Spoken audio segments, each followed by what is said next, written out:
जय श्री राधे गुरुजी। जी जी मैं पहली बार वृंदावन आया हूँ, प्रयागराज से हूँ।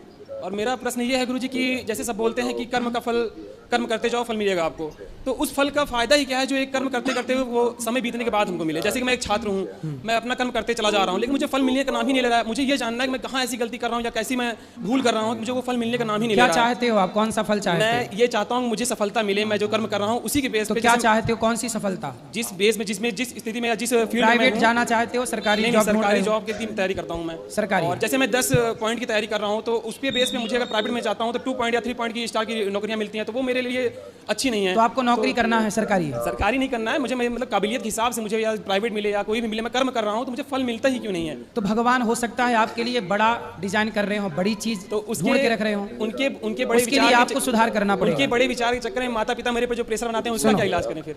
मैं आपका इलाज किए दे रहा हूँ। जी।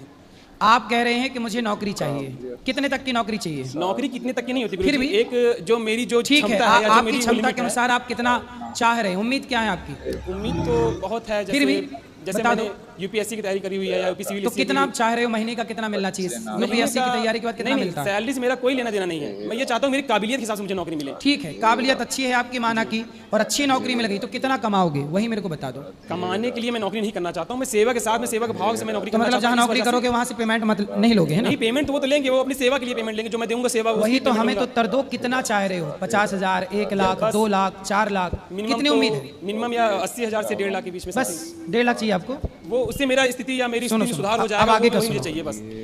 1.5 लाख रुपए महीने की नौकरी आप चाहते हैं, सही है ना? जी जी। सीधी बात है ना? 1.5 लाख रुपए महीने की नौकरी आप चाहते हैं, मिल जाएगी। परंतु सोचिए, हो सकता है भगवान चाह रहे हो कि आप 5 लाख रुपए महीना कमाओ, जी, वो बात शायद भगवान चाह रहे हो कि आप 10 लाख कमाओ। ये कैसे होगा? आप इतने टैलेंटेड हो, इतने योग्य हो, इतने योग्यता होने के बाद भी आप ढूंढ क्या रहे हो? नौकरी। बनना क्या है आपको? नौकर। तो नौकर क्यों बनना साहब? मालिक बनो ना। नौकरियां लेना क्यों है? नौकरियां दो। आप 10 लोगों को नौकरियां दे सकते हैं, आपके अंदर क्षमता है। जी, आपका कहना बिल्कुल सही है, लेकिन मालिक बनने से पहले नौकर ही बनना पड़ेगा ना गुरु। ठीक है, तो नौकर बन जाओ। 20,000 की भी मिल रही है तो कर लो, नौकर बन जाओ 2-4 महीने, अनुभव पालो 2-4-6 महीने का, इसके बाद सीधा मालिक बनो ना। क्यों दिमाग लगा रहे हो नौकर बनने में? और एक प्रश्न है गुरुजी कि मैं पहले बताओ, हमने जो कहा वो सही कहा गलत बिल्कुल कहा? सही कहा आपने। इसलिए नौकर बनो ही मत। नौकरियां दो हमारे आप चाहते हो कि भारत से बेरोजगारी चली जाए? कुछ चली जाए। चाहते हो ना? तो तब जाएगी जब ऐसे आप जैसे पढ़े लिखे युवा नौकरी लेने के लिए नहीं, नौकरी देने की लाइन में खड़े होंगे। इतने काबिल हो, नौकरियां वो करें जो कम पढ़े लिखे। आप इतने पढ़े लिखे हो, नौकरियां देने वाले बनो। गुरुजी एक और सवाल है कि हम जैसे जो छात्र हैं, लाखों करोड़ों छात्र हैं, वो मतलब ऐसा कौन सा कर्म करते जाएं कि मतलब उनको भविष्य में मतलब चिंता करने की स्थिति न पैदा हो, या कि मतलब इतना पढ़ रहे हैं ये हो नहीं रहा है, वो नहीं हो रहा है, मतलब ऐसे कौन से? पढ़ना अच्छी बात है, पर टेंशन नहीं लेना।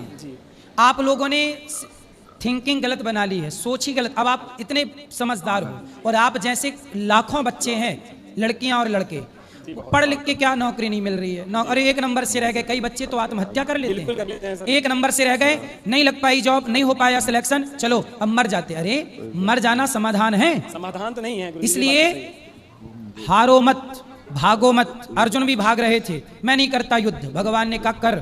जो व्यक्ति अपने कर्म और धर्म से भागता है, भागते हुए लोगों के लिए ही भगवान ने भगवत गीता सुनाई है। इसलिए थोड़ा भगवत गीता पढ़ो, कभी नहीं भागो। और आप जैसे युवाओं से मैं कहता हूं, इतना पढ़े हो, नौकरी क्यों करना है? नौकरी करना है ये सोचो ही मत। तो आप बिजनेस करेंगे, व्यापार करेंगे तो कितने सीए, कौन सी पढ़ाई सबसे उत्तम है? वो पढ़ा लिखा व्यक्ति आपके घर नौकरी करेगा, यदि आप में काबिलियत है तो, है ना? इसलिए कहते हैं कि मन लगा के कर्म करो। गीता यही कहती, कर्म कर, फल की इच्छा मत कर।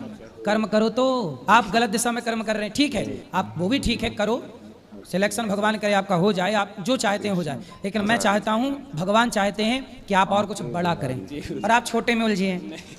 एक बात बताएं, आपने पूर्व राष्ट्रपति का नाम सुना ही होगा, डॉक्टर APJ अब्दुल कलाम। सुना? उनकी हिस्ट्री पढ़ी है आपने? बिल्कुल पढ़ी है। क्या पढ़े हैं? बहुत पढ़ी है। वो छोटे से एक कस्बे से जो कि एक लाइट से उनके यहाँ एक मोमबत्ती तक नहीं थी। ठीक, इतना पढ़ा। और क्या पढ़ा है? और मिसाइल मैन भी बने थे वो, जाके आगे चल के मिसाइल मैन एक विशेष बात आप पढ़ना भूल गए, कहो तो मैं बता दूं। जी बिल्कुल आप पढ़े होंगे, मैं याद दिला दूं। जी बिल्कुल भी। अब्दुल कलाम जी एक बार दिल्ली आए थे, उनको उनका सपना था कि वो पायलट बने एयरफोर्स में सिलेक्शन वो चाहते थे, उनका सपना था, पहला वही लेकिन था। वो नहीं बन पाए जी तो जब उनका सिलेक्शन नहीं हुआ, वो पायलट नहीं बन पाए, तो उनको लगा चलो अब हम आत्महत्या कर लेते हैं। ये अब्दुल कलाम जी की घटना सच घटना है। जी, उनकी किताब में भी उन्होंने लिखा हुआ है हाँ, अपने जीवन में। उन्होंने गंगा के किनारे जा करके मरना चाहा कि मैं गंगा में कूद जाऊंगा और आत्महत्या कर लूंगा। तब वहां से एक संत मिल गए उनको। संत ने कहा बेटा क्या कर रहा है? तो अब्दुल कलाम जी ने संत जी को अपनी सारी बात बताई कि मैं आया था दिल्ली, मैं बनना चाहता था ये, पर मुझे सिलेक्शन नहीं मिला, मैं अब आत्महत्या करूंगा। संत जी ने कहा अच्छा चल, मरना ही चाहता है, कल मर जाना, चल मेरे साथ। तो अपने आश्रम ले गए, भोजन पानी कराया और समझाया कि बेटा शायद भगवान तेरे लिए कुछ बड़ा डिजाइन कर रहे हो और तू इतनी सी नौकरी चाहता है। संत की बात अच्छी लगी, कहा मैं घर कैसे जाऊं, किराया नहीं है। संत जी ने किराया दिया अब्दुल कलाम जी को, वो घर गए, उसके बाद मन लगा के पढ़े, साइंटिस्ट बने, भारत के राष्ट्रपति। जो लड़का आत्महत्या करना चाहता था वो इस देश का सबसे श्रेष्ठ राष्ट्रपति बन के खड़ा हो गया। राधे राधे। ये है संतों के ज्ञान की ताकत। यदि वो संत ने मोटिवेट ना किया होता तो वो मर गए होते। इसलिए आप जैसे युवाओं को भगवान ज्यादा देना चाहते हैं। आप 1.5 लाख के पीछे भाग रहे हैं, हम चाह रहे हैं कि आप 10 लाख रुपए महीना कमाओ। आपका आशीर्वाद चाहिए बस गुरु। मैं लड्डू गोपाल हूँ। अगर तू मेरी कृपा पाना चाहता है तो इस वीडियो को लाइक करके, चैनल को सब्सक्राइब करके इसे अपने 10 दोस्तों के साथ शेयर करें। जाते जाते कमेंट में राधे राधे जरूर लिखता जाना। मेरी कृपा सदैव आपके परिवार पर बनी रहे।